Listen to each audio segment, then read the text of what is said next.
تسبیح و وظیفے کے بارے میں مستند معلومات۔ تسبیح کا اصل مقصد اللہ کو یاد کرنا، دل کو غفلت سے نکالنا اور ایمان کو مضبوط کرنا۔ قرآن کا حکم فاذکروا اللہ ذکرًا کثیرا، اللہ کا کثرت سے ذکر کرو۔ نبی پاک صلی اللہ علیہ وآلہ وسلم کی تعلیم، آپ صلی اللہ علیہ وآلہ وسلم نے ہر نماز کے بعد 33 بار سبحان اللہ، 33 بار الحمدللہ، 34 بار اللہ اکبر پڑھنے کی تلقین فرمائی۔ یہ ذکر افضل ترین وظیفہ ہے۔ سب سے پیارا ذکر نبی پاک صلی اللہ علیہ وآلہ وسلم نے فرمایا سب سے بہترین ذکر لا الہ الا اللہ ہے۔ افضل دعا، آپ صلی اللہ علیہ وآلہ وسلم نے فرمایا افضل دعا الحمدللہ۔ تسبیحات سے پڑھنے کی فضیلت، آپ صلی اللہ علیہ وآلہ وسلم نے صحابیات کو انگلیوں پر گننے کی تاکید کی اور فرمایا کہ یہ انگلیاں قیامت کے دن گواہی دیں گی۔ صبح و شام کا ذکر، صبح و شام لا الہ الا اللہ وحدہ لا شریک لہ پڑھنے کے لیے نبی پاک صلی اللہ علیہ وآلہ وسلم نے تحفظ، رزق اور برکت کی بشارت دی ہے۔ استغفار کی اہمیت، نبی پاک صلی اللہ علیہ وآلہ وسلم روزانہ 100 مرتبہ استغفار پڑھتے تھے۔ استغفار سے رزق بڑھتا ہے، مشکلات آسان ہوتی ہیں، گناہ معاف ہو جاتے ہیں۔ درود شریف کی فضیلت، ایک مرتبہ درود پڑھنے سے 10 رحمتیں نازل ہوتی ہیں، 10 درجات بلند ہوتے ہیں، 10 گناہ معاف ہوتے ہیں۔ مسنون تسبیحات کا فائدہ، دل کو سکون، گھر میں برکت، دشمنوں سے حفاظت اور فرشتوں کی دعا شامل ہو جاتی ہے۔ غیر شرعی وظیفے، ایسے وظیفے جو قرآن و حدیث میں ثابت نہ ہوں، مخصوص تعداد اور مخصوص دن بتائے جائیں، ان سے پرہیز کریں۔ نیت کا اصول، ہر وظیفہ صرف اللہ کی رضا کے لیے کریں، دنیاوی لالچ و آزمائش کے ڈر سے نہ کریں۔ بسم اللہ الرحمن الرحیم۔ حضرت جبرائیل علیہ السلام نے فرمایا گناہ بہت زیادہ ہوں تو نماز فجر کے وقت یہ ایک لفظ پڑھ لو، بول نہیں سکتے تو دل میں کہہ دو، اگر اس کے گناہ سمندر کی جھاگ کے برابر بھی ہوں تو بھی میں اس کو بخش دوں گا۔ وہ لفظ یہ ہیں۔ محترم ناظرین، حضرت جبرائیل علیہ السلام نے حضرت محمد مصطفیٰ صلی اللہ علیہ وآلہ وسلم سے فرمایا آپ کی امت گناہ بھر بھر کر آئے گی، اگر آپ کی امت کا کوئی بھی فرد صرف یہ ایک لفظ کہہ دے، اگر وہ بول نہیں سکتا تو دل میں کہہ دے، اللہ تعالیٰ نے حکم دیا ہے کہ میں ان کی مغفرت کر دوں گا اور ان کو معاف کر دوں گا۔ محترم ناظرین، انسان خطا کا پتلا ہے، زندگی کے ہر سفر میں انجانے میں یا جان بوجھ کر گناہ سرزد ہو جاتے ہیں، ان گناہوں کی شامت سے دل سیاہ ہو جاتا ہے، رزق میں تنگی، دل میں بے سکونی اور زندگی میں بے برکتی آ جاتی ہے۔ گناہ انسان کو اللہ تعالیٰ سے دور کرتے ہیں، حتیٰ کہ وہ عبادت میں سستی، دعا میں بے دلی اور توبہ سے غفلت کا شکار ہو جاتا ہے۔ مگر اللہ تعالیٰ کی رحمت بے پایا ہے، وہ غفور الرحیم ہے، گناہوں سے بھرپور زندگی کو بھی ایک سچی توبہ سے پاک کر دیتا ہے۔ قرآن پاک میں فرمایا اے میرے بندو جنہوں نے اپنی جانوں پر زیادتی کی ہے، اللہ کی رحمت سے نا امید نہ ہو، بے شک اللہ سب گناہوں کو معاف کر دیتا ہے۔ ناظرین، انسان کی فطرت میں کمزوری ہے، وہ گناہوں میں مبتلا ہو جاتا ہے۔ بعض اوقات گناہ اس قدر بڑھ جاتے ہیں کہ انسان خود مایوسی میں ڈوب جاتا ہے اور سوچتا ہے کہ اب نجات ممکن نہیں، مگر اے بندہ خدا یاد رکھ کہ اللہ تعالیٰ کی رحمت اور اس کا فضل تیرے گناہوں کی تعداد سے کہیں زیادہ وسیع اور عظیم ہے۔ قرآن مجید میں اللہ تعالیٰ فرماتا ہے ترجمہ، اے میرے بندو جنہوں نے اپنی جانوں پر زیادتی کی ہے، اللہ کی رحمت سے نا امید نہ ہو، بے شک اللہ تمام گناہ معاف کر دیتا ہے۔ اللہ تعالیٰ نے اپنی رحمت کو اپنے غضب پر غالب کر دیا ہے۔ اس کا فضل ایسا ہے کہ وہ ایک توبہ کرنے والے بندے کے سارے گناہ معاف کر کے اسے محبوب بنا لیتا ہے۔ جو بندہ سچے دل سے توبہ کرتا ہے، اللہ تعالیٰ نہ صرف اسے معاف کرتا ہے بلکہ بعض اوقات اس کے گناہوں کو نیکیوں میں بدل دیتا ہے۔ حدیث قدسی میں ہے میری رحمت میرے غضب پر غالب ہے۔ ناظرین محترم، اللہ تعالیٰ کی رحمت کو ملحوظ خاطر رکھتے ہوئے ہمارا آج کا وظیفہ بھی امت محمدیہ صلی اللہ علیہ وآلہ وسلم کے گناہوں کی مغفرت کے حوالے سے ہے، کہ جس کے بارے میں حضرت جبرائیل علیہ السلام نے حضرت محمد مصطفیٰ صلی اللہ علیہ وآلہ وسلم سے فرمایا کہ اگر آپ کی امت کا ہر فرد گناہ بھر بھر کر آئے گا، اگر گناہوں کے باوجود وہ ایک لفظ کہہ دے اور اگر وہ بول نہیں سکتا، اگر وہ دل میں ہی کہہ دے، اپنے گناہوں کا تصور لاتے ہوئے اس لفظ کو ادا کر لے، تو اللہ تعالیٰ نے حکم دیا ہے کہ میں ان کی مغفرت کر دوں گا اور گناہوں کو معاف کر دوں گا۔ تو وہ لفظ جاننے کے لیے اور اللہ تبارک و تعالیٰ کی رحمت اور اس کا فضل جاننے کے لیے گزارش ہے کہ ویڈیو کو آخر تک لازمی دیکھے گا تاکہ تمام امت محمدیہ کے گناہوں کی مغفرت ہو سکے۔ حضور اکرم صلی اللہ علیہ وآلہ وسلم نے حضرت جبرائیل امین علیہ السلام سے فرمایا میری امت کا کیا ہوگا؟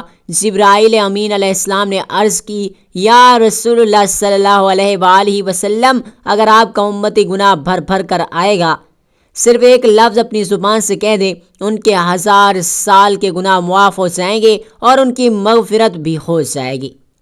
آپ صلی اللہ علیہ وآلہ وسلم نے حضرت جبرائیل امین علیہ السلام سے یہ سنا تو آپ صلی اللہ علیہ وآلہ وسلم نے فرمایا میرا دل ٹھنڈا ہو گیا۔ نبی پاک صلی اللہ علیہ وآلہ وسلم جب آخری خطبہ دے چکے تو اپنے حجرے میں تشریف لے گئے۔ پھر جب آپ کو بے ہوشی ہوئی تو دروازے پر ایک شخص نے آ کر پکارا السلام علیکم۔ کسی نے اس کی آواز سن کر یہ جواب دیا کہ اس وقت رسول پاک صلی اللہ علیہ وآلہ وسلم کو بے ہوشی ہے، اس وقت تمہیں آنے کی اجازت نہیں ہے۔ اس شخص نے پھر پکار کر کہا السلام علیکم اہل بیت النبوہ۔ جب دوسری مرتبہ پکارنے والے نے پکارا تو اس بار ان کی آواز رسول کریم کے کان میں گئی۔ فرمایا اے فاطمہ کون ہے؟ عرض کیا ایک شخص گھر میں آنے کی اجازت مانگتا ہے اور آپ صلی اللہ علیہ وآلہ وسلم پر کیونکہ بے ہوشی کا غلبہ ہے اس لیے ہم نے اسے اندر آنے کی اجازت نہ دی۔ فرمایا فاطمہ تمہیں نہیں پتا کہ یہ کون کھڑا ہے، اجازت مانگ رہا ہے؟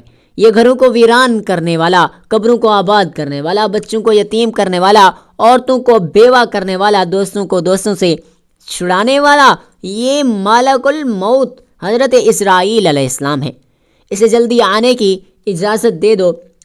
جب حضرت فاطمہ رضی اللہ تعالیٰ عنہ نے یہ سنا کہ ملک الموت حضرت اسرائیل علیہ السلام آئے ہیں تو بے ساختہ رو پڑی، ہائے مدینہ آج ویران ہو جائے گا، یا اللہ تیرے رسول پاک صلی اللہ علیہ وآلہ وسلم تو آج جا رہے ہیں، یہ ملک الموت ان کو لینے کے لیے آئے ہیں۔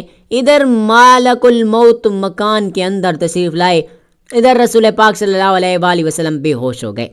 حضرت فاطمہ رضی اللہ تعالیٰ عنہا نے فرمایا رسول اللہ صلی اللہ علیہ وآلہ وسلم آج آپ کو کیا ہوا؟ پھر بہت روئیں۔ آپ صلی اللہ علیہ وآلہ وسلم کو ہوش آیا، فرمایا کہ اے فاطمہ اتنا نہ رو، کیونکہ آپ کے رونے کے ساتھ آسمان کے فرشتے اور حاملان عرش بھی روتے ہیں۔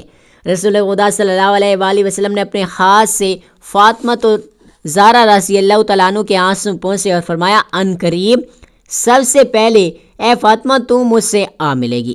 پھر ملک الموت سے فرمایا اے ملک الموت اس وقت حضرت جبرائیل علیہ السلام کہاں ہیں؟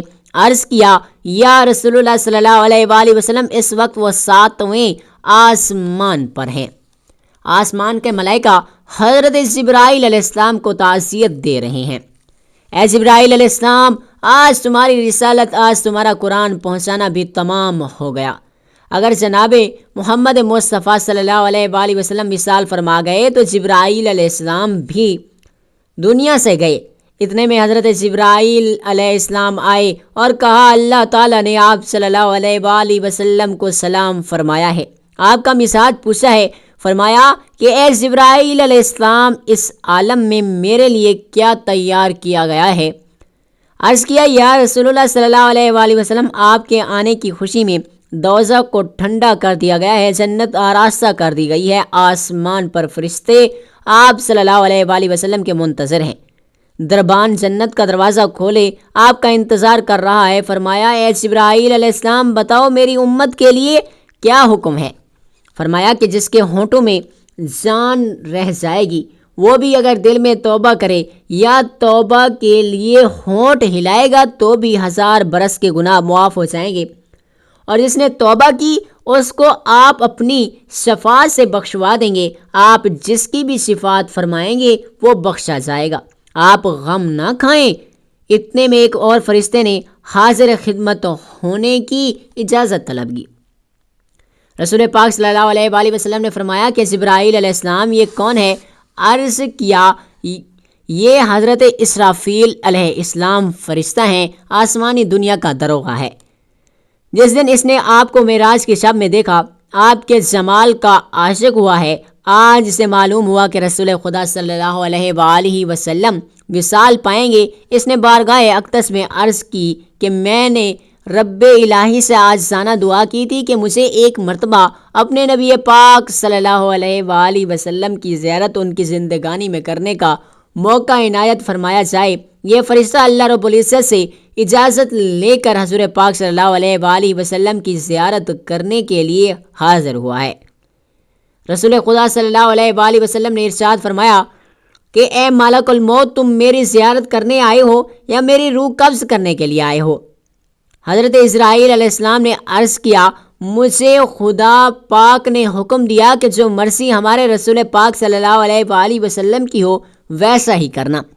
اگر جناب کی مرضی پاؤ تو روح قبض کر لو، ورنہ زیارت کر کے واپس چلا جاؤں گا۔ اس وقت رسول خدا صلی اللہ علیہ وآلہ وسلم نے حضرت جبرائیل علیہ السلام کی طرف دیکھا۔ حضرت جبرائیل علیہ السلام نے فرمایا، یا رسول اللہ صلی اللہ علیہ وآلہ وسلم، خدائے وندن کریم آپ صلی اللہ علیہ وآلہ وسلم کو بلایا ہے اور اب آپ کا دنیا میں رہنا پسند نہیں کرتے۔ یا رسول اللہ صلی اللہ علیہ وآلہ وسلم، پورا آسمانی عالم آپ کی زیارت کا مشتاق ہے، کیونکہ آج آسمان کو سجا دیا گیا ہے۔ حوروں کو بلا خوف و خطر بننے سنورنے کا حکم ملا ہے کہ اگر آپ آسمان پر لے جانا چاہیں تو آپ کو ہم لے چلیں گے۔ اگر آپ یہیں دنیا میں رہنا چاہتے ہیں تو آپ کی مرضی، اور ملائکہ آپ صلی اللہ علیہ وآلہ وسلم کے منتظر ہیں۔ رسول خدا صلی اللہ علیہ وآلہ وسلم کو ثابت ہوا کہ اب اللہ کو یہی منظور ہے کہ دار فانی کو چھوڑ دوں اور دار بقا کو اختیار کرو۔ آپ صلی اللہ علیہ وآلہ وسلم نے فرمایا کہ اچھا، میری ازواج کو سامنے بلاؤ۔ سب بیویاں آپ صلی اللہ علیہ وآلہ وسلم کی خدمت اقدس میں حاضر ہوئیں۔ آپ نے کہا کہ دیکھو، تم صبر کرنا اور تقوی اختیار کرنا، اپنے گھروں سے باہر نہ نکلنا۔ حضرت ام سلمہ رضی اللہ تعالیٰ عنہ نے عرض کیا، یا رسول اللہ صلی اللہ علیہ وآلہ وسلم، کیا حال ہے؟ فرمایا کہ اب وقت قریب آ گیا ہے کہ تم آج کے بعد میری آواز نہ سنو گی اور نہ ہی مجھ کو دیکھو گی۔ اور پھر فرمایا، اے فاطمہ، میری بیٹی حسن اور حسین کو بلانے کے لیے کسی کو بھیجو۔ حضرت فاطمہ رضی اللہ تعالی عنہ نے کسی آدمی کو کہا، بہت جلد حسن اور حسین کو بلا لاؤ، کیونکہ سید المرسلین صلی اللہ علیہ وآلہ وسلم کی وفات کا وقت بہت ہی قریب ہے۔ وہ شخص حضرت حسن اور حضرت حسین رضی اللہ تعالی عنہ کو بلانے گیا تو راستے میں حضرت حسن اور حضرت امام حسین رضی اللہ تعالی عنہ اس وقت بچے تھے اور اپنے گھر کی طرف سفر پر گامزن تھے، اور قاصد نے عرض کیا کہ جلدی چلو، تمہیں حضرت محمد مصطفیٰ نے بلوا دیا ہے۔ حضرت حسن اور حضرت امام حسین رضی اللہ تعالی عنہ نے دیکھتے دیکھتے ہوئے فرمایا کہ میں نے کہا تھا نا بھائی جان کہ میرا دل آج بہت زیادہ افسردہ ہے، آج میں نانا جان کی خدمت اقدس میں رہوں۔ میرا دل مانتا تھا کہ آج کچھ ہونے والا ہے، اس لیے ہم پہلے سے ہی گھر کی طرف چل نکلے تھے۔ حضرت حسن اور حضرت امام حسین رضی اللہ تعالی عنہ نے فرمایا کہ اتنی جلدی کیوں ہے؟ کیا ہمارے نانا جان کا آخری وقت ہے؟ کیا آپ صلی اللہ علیہ وآلہ وسلم وفات فرمائیں گے؟ دونوں شہزادے گھبراتے ہوئے حاضر ہوئے۔ رسول خدا صلی اللہ علیہ وآلہ وسلم نے ان کو اپنے پاس بٹھا کر ان کے سروں پر ہاتھ پھیر کر فرمایا کہ میری امت کے ظالم تم پر ظلم کریں گے۔ حضرت فاطمہ رضی اللہ تعالیٰ عنہ نے عرض کیا کہ حضور پاک صلی اللہ علیہ وآلہ وسلم، اگر ان پر ظلم ہوگا تو یہ آپ صلی اللہ علیہ وآلہ وسلم کے بعد کس کو کہیں گے؟ اس پر رسول خدا صلی اللہ علیہ وآلہ وسلم نے فرمایا کہ اللہ ہی ان کے لیے کافی ہے۔ حضرت حسن اور حضرت امام حسین رضی اللہ تعالیٰ عنہ آپ کی وفات کی باتیں سن کر بہت روئے۔ ان کی آواز سے جو مجمع صحابہ کرام رضوان اللہ علیہم اجمعین کا حجرہ شریف کے چاروں طرف جمع تھے، وہ سب رونے لگے۔ حضرت جبرائیل علیہ السلام نے عرض کی کہ یا رسول اللہ صلی اللہ علیہ وآلہ وسلم، آپ کے بعد آپ کی امت کا رکھوالا کون ہوگا؟ یہ سن کر آپ صلی اللہ علیہ وآلہ وسلم اتنا روئے، آپ صلی اللہ علیہ وآلہ وسلم کا چہرہ انور آنسو سے تر ہو گیا۔ حضرت ام سلمہ رضی اللہ تعالیٰ عنہ نے کہا کہ اے رسول خدا صلی اللہ علیہ وآلہ وسلم، آپ تو ہر صورت میں اچھی جگہ تشریف لے جاتے ہیں، آپ صلی اللہ علیہ وآلہ وسلم کیوں روتے ہیں؟ فرمایا کہ میں اپنی امت سے جدائی کے صدمے میں روتا ہوں۔ جب صحابہ اکرام کے رونے کی آوازیں بلند ہوئیں تب آپ صلی اللہ علیہ وآلہ وسلم نے ارشاد فرمایا، اے علی، میرے حجرے کا پردہ اٹھاؤ، میں ایک نظر اپنی امت کو دیکھ لوں۔ حضرت علی رضی اللہ تعالیٰ عنہ نے پردہ ہٹایا اور صحابہ اکرام کو پاس بلایا۔ جب وہ دیوانوں کی طرح رونے لگے تب آپ نے فرمایا، اے مصیبت زدہ لوگوں، صبر کرو، میں چاہتا ہوں تمہارے لیے حوض کوثر اور جنت کو آراستہ کرتا ہوں، تم سب سے پہلے جنت میں جاؤ گے، تم سے پہلے کوئی امت نہ جائے گی۔ اے میری امت، دین اسلام پر قائم رہنا اور قرآن کو اپنا امام بنانا۔ اے اللہ، میں نے تیرا پیغام پہنچا دیا۔ یہ فرماتے فرماتے رسول خدا صلی اللہ علیہ وآلہ وسلم کی آنکھیں بند ہوئیں اور ماتھے پر پسینہ آیا اور بے ہوشی طاری ہوئی۔ حضرت علی رضی اللہ تعالیٰ عنہ نے صحابہ اکرام کو اشارے سے رخصت کیا، صحابہ اکرام باہر چلے گئے۔ حضرت بی بی فاطمہ رضی اللہ تعالیٰ عنہا نے عرض کیا کہ یا رسول اللہ صلی اللہ علیہ وآلہ وسلم، میں حشر کے دن آپ کو کہاں ڈھونڈوں گی؟ فرمایا کہ لوئے حمد کے نیچے۔ عرض کیا کہ وہاں پر رسول پاک صلی اللہ علیہ وآلہ وسلم سے ملاقات نہ ہوئی۔ فرمایا کہ پھر حوض کوثر پر، اگر وہاں بھی نہ ہوئی تب میزان عدل کے پاس، جہاں امت کے اعمال تولے جائیں گے، یا تو پل صراط پر، میں وہاں جہنم کے کنارے پر کھڑا امت کی سلامتی سے گزر جانے کی دعا کرتا رہوں گا۔ جب رسول خدا صلی اللہ علیہ وآلہ وسلم سب کی وصیت سے فارغ ہوئے، فرمایا کہ اے مالک الموت، مجھے اپنے رب کی ملاقات کا اشتیاق ہے، اب تم جس کام کے لیے آئے ہو وہ کام کرو۔ رسول خدا صلی اللہ علیہ وآلہ وسلم کی روح قبض کرنے کی اجازت طلب فرمائی۔ مالک الموت نے روح قبض کرنا شروع کی۔ وہ تکلیف شروع ہوئی تو فرمایا، اے اللہ، موت کی بڑی سخت تکلیف ہے، اے الہی تو ہی موت کی تکلیف آسان کرے گا۔ مٹی کے پیالے میں پانی بھروا کر موت کی گھبراہٹ میں گھڑی گھڑی پانی میں ہاتھ ڈالتے، وہ ہاتھ منہ پر پھیرتے اور فرماتے، اے اللہ، مجھے اپنے پاس بلا لیں۔ حضرت فاطمہ رضی اللہ تعالیٰ عنہ نے کہا کہ یا رسول اللہ صلی اللہ علیہ وآلہ وسلم، آج آپ کو بہت زیادہ ہی تکلیف ہے۔ فرمایا، اے فاطمہ، جب میرا انتقال ہو جائے تو کہنا انا للہ و انا الیہ راجعون۔ پھر آپ صلی اللہ علیہ وآلہ وسلم کو نزا کی تکلیف زیادہ ہوئی تو حضرت جبرائیل علیہ السلام روئے اور اپنا منہ پھیر لیا۔ رسول خدا صلی اللہ علیہ وآلہ وسلم نے فرمایا، لوگو دیکھو، نماز کی حفاظت کرنا۔ فرمانے لگے، یا رب امتی، یا رب امتی، کہتے کہتے جان سینے تک سمٹ آئی، نیچے کے جسم کی جان نکل چکی تھی، مگر امت گنہگار کا کلمہ منہ پر جاری رہا۔ حضرت جبرائیل علیہ السلام نے فرمایا کہ اللہ تعالیٰ فرماتا ہے کہ ہم آپ کی امت پر 1000 درجہ آپ سے زیادہ مہربان ہیں۔ اے نبی پاک، آپ اپنی امت میرے سپرد کر کے موت کی تکلیف کو آسان کیجیے۔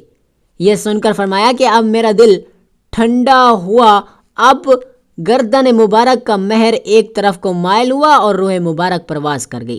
تو ناظرین محترم، وقت کی نزاکت کو مد نظر رکھتے ہوئے آپ کو ان الفاظ کے بارے میں بتاتے ہیں جن کے بارے میں حضرت جبرائیل علیہ السلام نے حضور پاک صلی اللہ علیہ وآلہ وسلم سے فرمایا کہ اگر آپ کی امت گناہ بھر بھر کر آئے گی تب یہ الفاظ پڑھ لے، یا جو پڑھنا نہیں بھی جانتا وہ دل میں تصور کر لے، تب بھی اللہ تعالیٰ اس کے گناہوں کو معاف کر دے گا، اس کی بخشش فرما دے گا، اس کی زندگی بھر کے گناہ معاف کر دے گا، اس کی مغفرت کر دے گا اور اس کے لیے دنیا اور آخرت آسان کر دے گا۔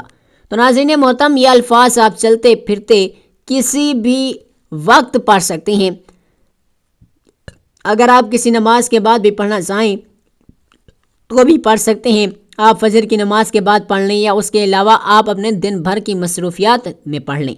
جب آپ کو وقت مل جائے، آپ کہیں پر بھی موجود ہوں، دنیا کے کسی بھی کونے سے آپ کا تعلق ہے تو آپ ان الفاظ کو باکثرت سے پڑھ سکتے ہیں۔ ان الفاظ کو پڑھنے کے لیے سب سے پہلے آپ نے باوضو ہو جانا ہے اور باوضو ہو جانے کے بعد حضور اقدس صلی اللہ علیہ وآلہ وسلم کی ذات مبارکہ پر درود پاک کا نذرانہ پیش کرنا ہے۔ درود پاک آپ کوئی سا بھی پڑھ سکتے ہیں، آپ صلی اللہ علیہ وآلہ وسلم بھی پڑھ سکتے ہیں، آپ صلی اللہ علیہ محمد بھی پڑھ سکتے ہیں، لیکن درود ابراہیمی کی فضیلت اور برکت بہت ہی زیادہ ہے۔ اس لیے ثواب کے طور پر ایک مرتبہ میرے ساتھ بھی درود ابراہیمی پڑھ لیں۔ اللہم صلی علی محمد وعلی آل محمد کما صلیت علی ابراہیم وعلی آل ابراہیم انک حمید مجید۔ اللہم بارک علی محمد وعلی آل محمد کما بارکت علی ابراہیم وعلی آل ابراہیم انک حمید مجید۔ درود پاک پڑھنے کے بعد آپ نے جن الفاظ کی تسبیح کرنی ہے وہ قرآن پاک کی بہت ہی پیاری سورت مبارکہ کے الفاظ ہیں، وَاسْتَغْفِرُوا رَبَّكُمْ ثُمَّ تُوبُوا إِلَيْهِ إِنَّ الرَّبِّ رَحِيمٌ وَدُودٌ، اور اپنے رب سے معافی مانگو پھر اس کی طرف توبہ کرو، بے شک میرا رب بہت بڑا مہربان اور بہت محبت کرنے والا ہے۔ یہ آیت حضرت شعیب علیہ السلام کی قوم کو خطاب کرتے ہوئے نازل ہوئی، جس میں توبہ اور استغفار کی ترغیب دی گئی۔ اللہ کی صفت رحیم یعنی نہایت ہی رحم کرنے والا اور ودود یعنی بے پناہ محبت کرنے والے کو بیان کیا گیا ہے تاکہ بندے اس کی طرف رجوع کریں۔ درود پاک پڑھنے کے بعد آپ نے ان الفاظ کی مکمل ایک تسبیح پڑھنی ہے، یعنی کہ پورے 100 مرتبہ آپ نے ان الفاظ کو پڑھنا ہے۔ ان الفاظ کی ایک تسبیح پڑھنے کے بعد آپ نے لا الہ الا اللہ وحدہ لا شریک لہ کو صرف 41 مرتبہ پڑھنا ہے، کیونکہ حدیث پاک میں رسول اللہ صلی اللہ علیہ وآلہ وسلم نے فرمایا جو شخص دن میں 41 مرتبہ یہ کلمہ پڑھے گا اس کے گناہ معاف کر دیے جاتے ہیں، چاہے وہ سمندر کی جھاگ کے برابر ہی کیوں نہ ہوں۔ ناظرین محترم، گناہوں کی مغفرت کے لیے قرآن اور حدیث میں بہت سے وظائف اور دعائیں وارد ہوئی ہیں جو انتہائی بابرکت اور مجرب ہیں۔ ان میں سے بعض ایسے بھی ہیں جن کے بارے میں نبی کریم صلی اللہ علیہ وآلہ وسلم نے ارشاد فرمایا کہ جو شخص یہ دعا پڑھے اللہ تعالیٰ اس کے تمام حد تک بڑے گناہوں کو معاف فرما دیتا ہے۔ تو آپ نے ان الفاظ کو پڑھنے کے بعد آخر میں درود پاک پڑھ کر اللہ تعالیٰ سے اپنے گناہوں کی پکی اور سچی توبہ کرنی ہے۔ توبہ یعنی سچی توبہ کہ جس کے بعد گناہ کرنے کا عزم کرنا، گناہ نہ کرنے کا عزم کرنا ہے، اور خلوص دل سے پچھلے تمام گناہوں پر شرمندگی اور ندامت کا اظہار کرتے ہوئے رو رو کر گڑ گڑا کر دعا کرنی ہے، کیونکہ اللہ فضل اور اس کی رحمت ہر چیز پر حاوی ہے۔ بس دل سے پکاریں، آنکھوں میں آنسو لا کر سچی توبہ کر کے دیکھیں، پھر دیکھیں کس طرح رب کریم اپنی رحمت کے سائے میں آپ کو لے لیتا ہے۔ بس شرط یہ ہے کہ دل سے ندامت اور زبان پر استغفار اور نیت یہ ہو کہ آئندہ گناہوں سے بچا جائے، تو پھر اللہ تعالیٰ ایسے بندے کو نہ صرف معاف کرتا ہے بلکہ اس کے گناہوں کو نیکیوں میں بدل دیتا ہے۔ بس اللہ کی رحمت سے ہمیشہ امید رکھو اور توبہ کرتے رہو۔ جو انسان خلوص دل کے ساتھ، کامل یقین کے ساتھ اللہ تعالیٰ کی ذات پر بھروسہ رکھتا ہے اور ان الفاظ کو پڑھتا ہے اور دل سے اللہ تعالیٰ کی طرف رجوع کرتا ہے، توبہ اور استغفار کرتا ہے، اللہ تعالیٰ اس کی توبہ کو ضرور قبول فرماتا ہے اور اس کے گناہوں کو معاف فرماتا ہے۔ دعا ہے کہ اللہ تعالیٰ ہمیں صغیرہ اور کبیرہ گناہوں سے بچنے کی توفیق عطا فرمائے، ہمیں اپنے پیارے آقا حضرت محمد مصطفیٰ صلی اللہ علیہ وآلہ وسلم کے احکامات پر چلنے کی توفیق عطا فرمائے، نیکی کی بات کو سننے سمجھنے اور اس پر عمل کرنے کی طاقت اور توفیق مرحمت فرمائے، اور ہماری توبہ قبول فرماتے ہوئے ہماری دنیا اور آخرت سنوار دے۔ میرا سنانا اور آپ کا سننا اپنی پاک بارگاہ الہی میں قبول اور منظور فرمائے، آمین ثم آمین۔ ناظرین، گزارش ہے کہ اللہ تعالیٰ کے 99 ناموں میں سے کوئی ایک نام کمنٹ سیکشن میں لکھ کر ضرور شیئر کریں۔ اللہ ہم سب کا حامی و ناصر ہو، آمین، جزاک اللہ۔